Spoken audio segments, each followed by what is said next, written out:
ng Panginoon ayon kay San Juan. Papuri sa iyo, Panginoon. Noong panahong iyon, nakatayo sa tabi ng krus ni Jesus ang kanyang ina at ang kapatid na babae nitong si Maria na asawa ni Cleopas. Naroon din si Maria Magdalena. Nang makita ni Jesus ang kanyang ina at ang minamahal niyang alagad sa tabi nito, kanyang sinabi, "Ginang, narito ang iyong anak." At sinabi sa alagad, "Narito ang iyong ina." Mula noon siya'y pinatira ng alagad na ito sa kanyang bahay. Alam ni Jesus na naganap na ang lahat ng bagay. At bilang katuparan ng kasulatan ay sinabi niya, "Nauuhaw ako." May isang mangkok doon na puno ng maasim na alak. Itinuhog nila rito ang isang espongha, ikinabit sa sanga ng isopo at idiniit sa kanyang bibig. Nang masipsip ni Jesus ang alak ay kanyang sinabi, "Naganap na." Inuyukayok niya ang kanyang ulo at nalagot ang kanyang hininga. Nooy araw ng paghahanda at araw at ayaw ng mga Hudyo na manatili sa krus ang mga bangkay sa araw ng pamamahinga, sapagkat dakila ang araw ng pamamahingang ito. Kaya't hiniling nila kay Pilato na ipabali nito ang mga binti ng mga pinako sa krus at alisin doon ang mga bangkay. Naparoon nga ang mga kawal at binali ang mga binti ng dalawang ipinakong kasabay ni Jesus. Ngunit pagdating nila kay Jesus at makitang patay na siya, hindi na nila binali ang kanyang binti. Subalit, inulus ng sibat ng isa sa mga kawal ang tagiliran ni Jesus at biglang dumaloy ang dugo at tubig. Mga kapatid, ang mabuting balita ng Panginoon. Pinupuri ka namin, Panginoong Hesukristo. Magsiupo po tayong lahat. Ngayon po mga kapatid ay pinagdiriwang natin ang kapistahan ni Maria bilang ina ng simbahan, o kung sa Latin, Mater Ecclesiae. Ang tungkulin ni Maria sa simbahan ay hindi mapaghihiwalay mula sa kanyang pagkakaisa kay Kristo at direktang dumadaloy mula rito. Ang hindi masisirang pagsasama ng ina at ng anak sa gawain ng kaligtasan ay nahayag mula sa panahon ng paglilihi kay Kristo hanggang sa kanyang pagdurusa at kamatayan. Tulad ng sinabi sa Ebanghelyo, no? Kahit doon sa kamatayan, habang si Kristo ay nakabayubay sa krus, nandoon sa tagiliran ang mahal na ina. No? Kaya nga, sa krus ibinigay ng ating naghihingalong tagapagligtas ang kanyang ina sa kanyang minamahal na disipulo. Sabi niya, "Ginang, heto ang iyong anak." No? At sinabi niya doon sa minamahal niya, "Heto ang iyong ina." Ito yung naging simula ng panibagong antas ng kanyang relasyon sa mga alagad hanggang sa gaganapan ng Pentecost. Sa buong buhay niya ay nanatiling matatag at tapat si Maria sa tawag at misyon na ipinagkakatiwala sa kanya ng Diyos bilang ina ng anak ng Diyos na nagkatawang tao sa kanyang sinapupunan. Si Maria ang unang Kristiyano dahil tinanggap niya ang Ebanghelyo at binigyan siya ng oo sa plano ng pagtubos ng Diyos. Sinundan niya ang kanyang anak hanggang sa krus at nanalangin siya para sa pagbubuhos ng Banal na Espiritu sa lahat ng mga disipulo sa Pentecostes. Siya ay isang modelo para sa ating pananampalataya at pagsunod, pag-asa at tiyaga, pagmamahal at katapatan.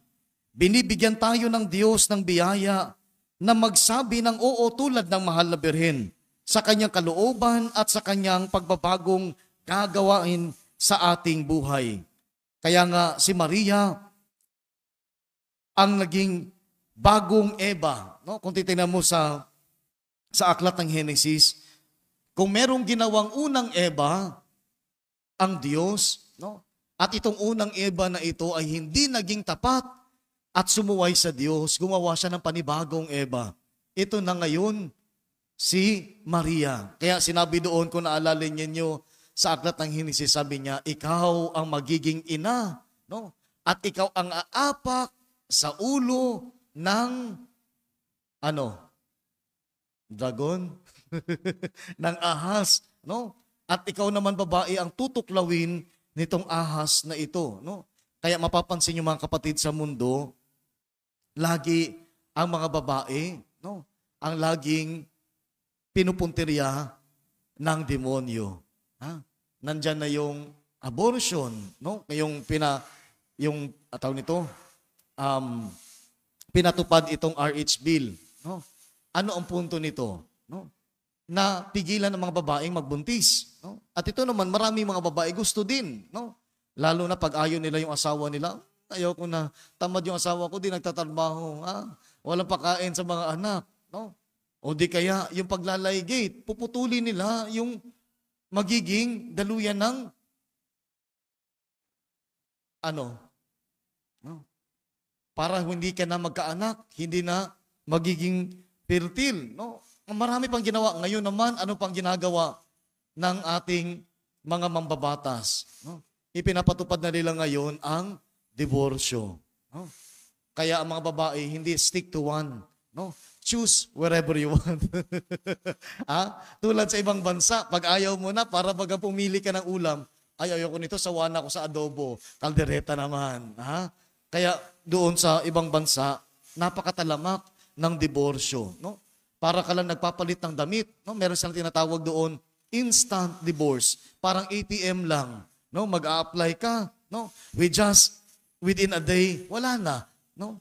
Divorce na kayo. Wala nang bisa ang inyong pagsasama na binasbasan ng Diyos, no? Kaya paminsan hindi natin maiintindihan, no? Paminsan ginagamit din itong ating mga mambabatas ng demonyo, no? To destroy the family. Kaya makikita mo, no, pag walang pamilya, wala ding kinabukasan ang ating lipunan. Di ba?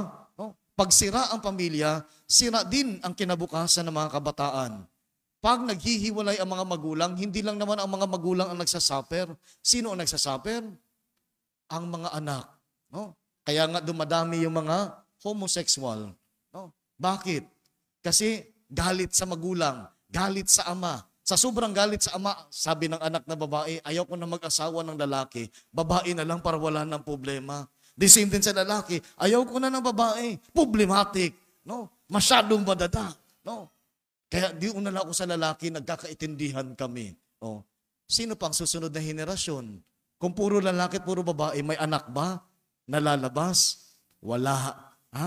Kaya mauubos, anak. Ito ang gusto ng demonyo. Wala nang susunod pang henerasyon at wala nang maniniwala pa sa Diyos. No? Kaya mga kapatid, ang mahal na birhen, no, bilang ina ng simbahan, lagi siyang nandyan para tulungan tayo. Lagi siyang nandyan para paalalahanan tayo. No? Kung naalala ninyo yung apparition niya sa Fatima, naalala niyo ito? Nung napakita siya sa 3 bata, no? Yun ang panahon na kung saan ang mga tao ay nawawala na ng pananampalataya. Anong sinabi ng mahal na birhen? No? Magtiwala kayo, magbalik loob kayo, no? Kay Kristo, sa Diyos. No? Ibinigay niya yung Santo Rosario. Sabi niya, magdasal kayo. No? Pag tinatawag niyo ako at hihingi kayo ng tulong ko, sigurado pakikinggan ko. Tulad ng isang nanay, hindi matitiis ng isang nanay ang kanyang anak. Tama o tama? No? Kaya pang tiisin ng tatay. No? Lalo na pag bagong silang yung bata, pag iyak na, yung tatay, yung nanay hindi pwedeng mahihilig siya. No? Titingnan talaga yung anak niya kung ano na nangyari. Ganon din ang mahal ng ina sa atin. Hindi siya makatiis na tayo ay mawalay sa kanya.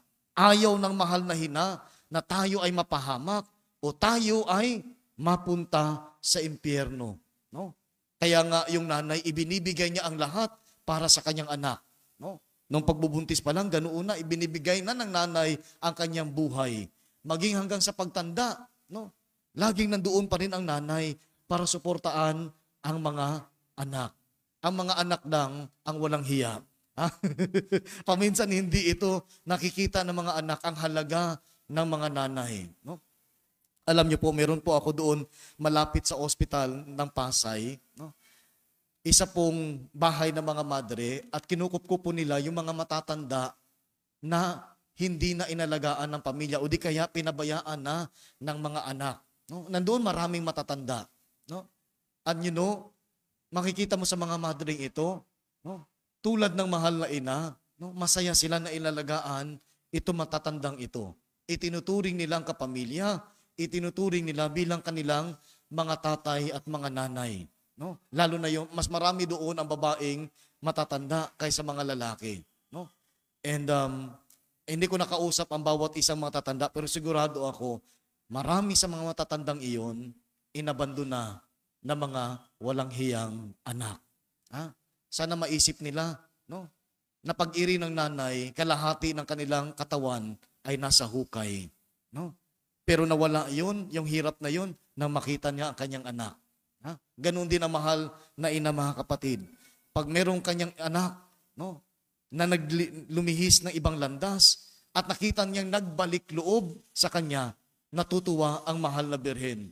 Kaya mga kapatid, kung tayo man ay nasa estado ng kasalanan o kung may tao tayong kilala na nawawala na ng pag-asa at pananampalataya sa Diyos, akayin natin sila, imbitahan natin sila. Sabihin mo, kung walang nang nagmamahal sa iyo, meron akong kilalang nagmamahal sa iyo. Kung maniniwala ka, yun ang mahal na ina.